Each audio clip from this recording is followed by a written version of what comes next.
이분은 40대 중반이고 육아휴직 중인 분이래요. 아기 때 친아빠 엄마가 이혼을 하신 거죠. 그리고 계모와 결혼을 했다라고 합니다. 새엄마가 생긴 거예요. 그런데 애를 키우다가 엄청나게 현타가 왔다는 거예요. 어린 시절 기억에 떠오른 겁니다. 수시로 꼬집고 머리채 잡고 끌고 다니고 몇 시간 무릎 꿇려서 때리고 훈계질했던 그 과거가, 그 트라우마가 갑자기 한꺼번에 몰려오면서 내 아이가 이렇게 불면 날아갈까 쥐면 꺼질까 조심스럽기만 한데 그 고문 같은 시간을 내가 어떻게 버텼을까, 이제 어린 나를 돌아보기 시작한 거예요. 이 어린 내가 너무나 안타까웠던 겁니다. 그래서 더 이상 이 새엄마와 연을 유지하면 안 되겠다라는 생각이 들어서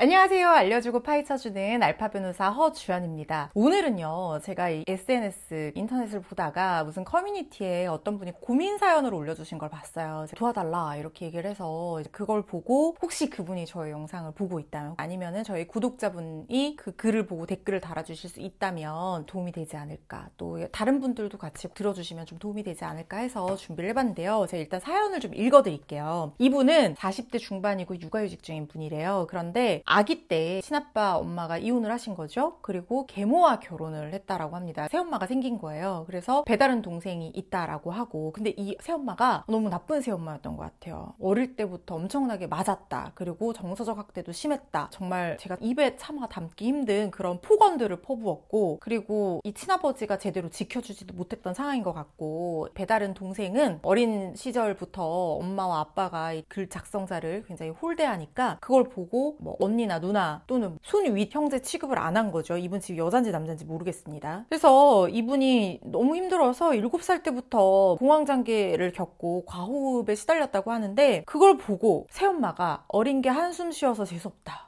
이런 욕을 했다고 하고, 책상 밑으로 들어가서 숨을 몰래 쉴 정도로 굉장히 새엄마의 눈치를 봤다고 합니다. 그러니까 늘 이제 우울하고, 얼마나 이 어린 마음에 정이 그리웠겠어요. 그래서 친구들 사이에 우정에도 되게 막 기대려고 하고, 그러다 보니까 친구들도 괜시리 부담을 느끼고 친구도 없었다고 해요. 마음 나눌 친구도 없었는데 이분이 좋은 직업을 갖게 됐습니다. 그랬더니 갑자기 집에서 대우가 달라진 거예요. 좋은 직업을 갖게 된 게 이제 어떤 시험에 합격을 한 건데 갑자기 사람 대접을 해주기 시작했다고 합니다. 이분 표현에 따르면. 그런데 이분이 그래요. 나도 바보 같다. 사람 대접을 해주니까 너무 좋다고, 그게 너무 좋았던 거예요. 그래서 효도를 시작했다고 합니다. 명절에 성과금 나오면 다 갖다 바치고 돈 생기면 다 새엄마가 드렸다고 하고요. 보험료, 핸드폰비, 인터넷 비용, 이런 기초 생활비 같은 것들을 다 대주는 그런 일종의 효도죠. 이런 행동을 15년 넘게 자기가 했다는 거예요. 그런데 결혼도 했다고 합니다. 근데 애를 키우다가 엄청나게 현타가 왔다는 거예요. 왜냐하면 아이를 키우면 이제 부모가 되잖아요. 그런데 어린 시절 기억에 떠오른 겁니다.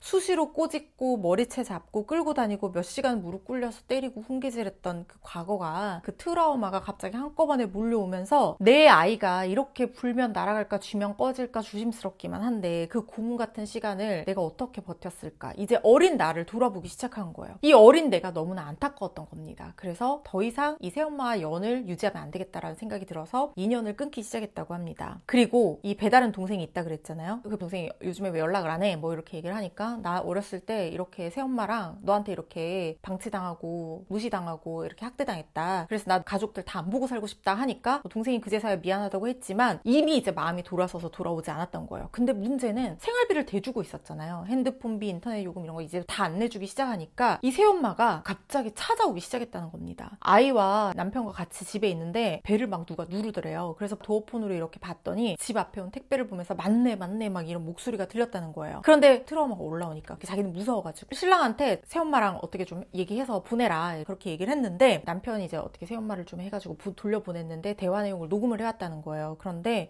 이제 찾아오시면 안 될 것 같다, 우리 아내는 보고 싶어 하지 않는다 이렇게 얘기를 하니까, 계속 이렇게 살 거냐, 내가 어렸을 때 무심하긴 했다, 남의 자식 여태 키워놨더니 이 꼴을 당하네, 내가 얼마나 의지하고 살았는데 자네가 말 좀 잘해주게, 어려서 착한 줄 알았더니 이젠 못됐다 막 이렇게 하면서 사과나 반성 한마디도 없고 요구사항밖에 없대. 계속 돈 달라는 거예요. 일이었다는 거예요. 그래서 내가 지금 이 새엄마와 연을 끊을 방법이 없냐, 좀 알려달라. 내가 심지어 여성 긴급전화에 직접 방문해서 상담 기록까지 남겼다, 이렇게 얘기를 하고 있는 분의 사연을 제가 읽었습니다. 이게 제가 너무 안타깝기도 하고, 저는 그게 되게 마음 아프더라고요. 어린 시절에 엄마 아빠의 사랑이 굶주리다 보니까 자기가 좋은 직업을 갖게 되니까 갑자기 가족들이 잘해주는 그게 너무 좋아서 이제 어떻게든 효도를 하고 싶어하고, 이게 다 사랑받고 싶어서 그런 거잖아요. 그러다가 아이를 낳고 나니까 내가 어렸을 때 당했던 트라우마가 한꺼번에 몰려오면서 어떻게 어린아이한테 이렇게 할 수가 있지? 라고 해서 대여섯 살은 너무 어려서 기억이 없을 수도 있으니까 7살 때부터 학대당하고 어린 시절의 기억이 뭐 있을 거 아니에요? 그러면은 40대라고 하셨으면 그 기억이 지금 몇십 년 동안 이 사람을 괴롭히고 있다는 거잖아요. 그래서 제가 너무 가슴이 아파서 이분한테 좀 어느 정도 방법을 찾으셨을 것 같긴 한데, 그래도 방법을 좀 말씀을 드리자면, 일단 자꾸 이렇게 찾아오는 거에 하지 마세요라는 거부 의사를 문자로라도 좀 남기셨으면 좋겠어요. 그래서 거부 의사를 표시했는데도 불구하고 지속적 반복적으로 찾아온다. 그러면 앞에서 이렇게 하는 거, 신랑이 대화 녹음한 것도 잘하신 거고요. 올 때마다 경찰에 신고하세요. 그럼 신고 기록은 남거든요. 3번, 4번 지속적으로 계속해서 반복이 된다고 하면 이 부분 스토킹 처벌법 위반으로 고소하실 수가 있어요. 그래서 접근 금지 명령도 신청을 하실 수가 있고, 뭐 계속 이렇게 접근한다고 하면은 뭐 스마트워치나 이런 것도 지급 받으셔가지고 경찰의 도움을 받으실 수도 있거든요. 그런 거 물어보시는 분들이 있어요. 저희 가족 관계인데도 스토킹 행위가 성립이 되냐? 됩니다. 친엄마도 이렇게 성인 자녀에게 계속 지속적으로 문자 보내고 연락하고 돈 달라 그러고 하소연하고, 그래서 성인 자녀 딸이 너무 나 힘드니까 연락하지 마세요라고 했는데 계속 문자 보낸 거, 이거 스토킹 행위로 처벌받은 사례 실제로 있어요. 그리고 이렇게 집에 찾아오는 거 주거 침입죄 될 수 있죠. 이렇게 의사에 반해서, 거주자의 사실상의 어떤 의사에 반해서 이렇게 찾아온다고 하면 주거 침입죄 될 수 있으니까, 제가 뭐 새엄마를 고소하라고까지는 말씀드리고 싶지 않지만 필요하다면 어떡하겠어요. 고소하셔야죠. 그래서 이런 것들 고소를 결정하기까지도 쉽지 않겠지만, 왜냐하면 고소를 하는 게 문제가 아니라 하고 나면 이 사람이랑 계속 엮이게 되잖아요. 그러니까 이 사람이 알아서 조금 경찰 신고 들어가고 경찰 출동하고 하면은 이 새엄마가 좀 포기를 해주면 좋겠는데, 그럼에도 포기하지 않고 계속 한다 그러면은 뭐 형사적 대응을 해야 되는 순간이 올 수도 있잖아요. 그때를 대비해서 증거를 좀 남기셨으면 좋겠고, 그리고 이제 문제가 뭐냐면은 이분이 지금 가족관계가 어떻게 정리가 되어 있는지 제가 여기 내용에서 100% 확인이 안 돼요. 근데 친양자 입양이 되어 있을 수도 있거든요. 일반 입양이랑 친양자 입양이 다른데, 친양자 입양이 뭐냐면은 이전의 생모와의 관계는 완전히 끊어지고 새엄마가 진짜 친엄마처럼 되는 그런 입양을 얘기를 하는 거거든요. 근데 이 경우에는 파양이 이제 쉽지가 않아요. 단순히 뭐 협의해서, 계모랑 나랑 협의해서 파양합시다 해서 파양이 되는 게 아니고, 물론 지금 이 사연에 새엄마는 협의도 안 해줄 것 같지만 파양하는 어떤 사유가 있어야 돼요. 그리고 법원에 파양 청구를 해가지고 법원의 판단을 통해서 파양을 해서 가족관계 등록부를 정리를 할 수가 있거든요. 어떤 경우여야 하냐, 양부모가 친양자 아이를 학대 유기하거나 아니면 아이의 복리를 현저히 해하는 게 입증이 돼야 돼요. 그리고 혹은 반대로 이제 아이가 폐륜행위를 해서 양부모에게 가해행위를 한다든가, 이럴 때 관계 유지가 완전히 사실상 불가능할 때 친양자 파양이 가능하거든요. 그래서 이런 것들 증거를 남기시면 혹시나 친양자인 상황이라고 하면 파양 청구하시는데도 아마 도움이 되실 겁니다. 그리고 계속해서 찾아오는 거, 이거 어떻게 해야 되냐면, 제가 왜 이제 친양자 얘기를 했냐면, 친모 같은 경우 직계 존속이 되는 거잖아요. 직계 존속 같은 경우에는 주민등록 등본 이런 것들을 발급해서 열람을 해볼 수가 있어요. 그렇다고 하면 내가 이 사람이 계속 찾아오는 거에 피해서 이사를 가더라도 주민등록 등본 열람해보면은 이 사람 어디로 이사 갔는지 다 확인이 되잖아요. 그래서 열람 제한 신청을 할 수도 있지만, 친양자 제도를 일단 만약에 친양자라고 하면 친족관계를 끊을 수가 있기 때문에 먼저 말씀을 드렸던 거고, 그리고 뭐 만약에 뭐 절차를 진행하는데 시간이 걸린다라든가 이런 상황이라고 하면 열람 제한 신청을 해놓을 수도 있어요. 근데 이게 열람 제한 신청을 할 때 소명 자료를 내야 되는데 이거 입증이 쉽지 않은 경우들이 많거든요. 그런데 2022년부터는 아동학대 피해자 같은 경우에는 아동보호 전문기관에 장이 발급한 상담사실 확인서, 아니면 피해 쉼터 있잖아요. 그런데 기관장이 발급해준 입수 확인서, 이런 것들도 인정을 해주긴 하는데, 그래도 뭐 진단서라든가 경찰관서 소명 자료라든가 이런 것들 좀 보충적으로 제출을 하셔야 돼요. 그래서 제가 증거를 모으라고 말씀드린 게, 혹시 열람 제한부터 일단 신청해야 되는 상황이 된다라고 하면 이런 것들도 열람 제한의 어떤 근거 소명 자료가 될 수 있기 때문에 이런 것들 증거를 다 모아 놓으시고 경찰에 신고하시라, 이렇게 말씀을 드린 겁니다. 어쨌든 지금 정확한 상황을 몰라서 제가 막 이 방법이 최고입니다 이렇게 말씀드리기는 좀 어렵지만, 가능한 경우의 수들을 생각해서 제가 방법들을 좀 말씀을 드렸고요. 참 이게 그렇습니다. 부모와 자식 관계는 이제 천륜이라고 해서 끊어내기 힘들다고 하는데, 어렸을 때 친양자로 새엄마에게 입양된 경우라든가 하면 나중에 이 관계가 좋게 유지되는 경우도 많고, 좋게 유지되면 좋겠지만 그렇지 않은 경우에는 굉장히 이렇게 힘들어지는 사례들이 있어요. 근데 미국 같은 경우에는 부모 분리 청구라는 게 있어요. 실제로 이렇게 너무나 서로 폐륜행위가 있는 경우, 이제 그 정도가 심각하다는 생각이 되면 자식이 부모를 상대로 혈족관계를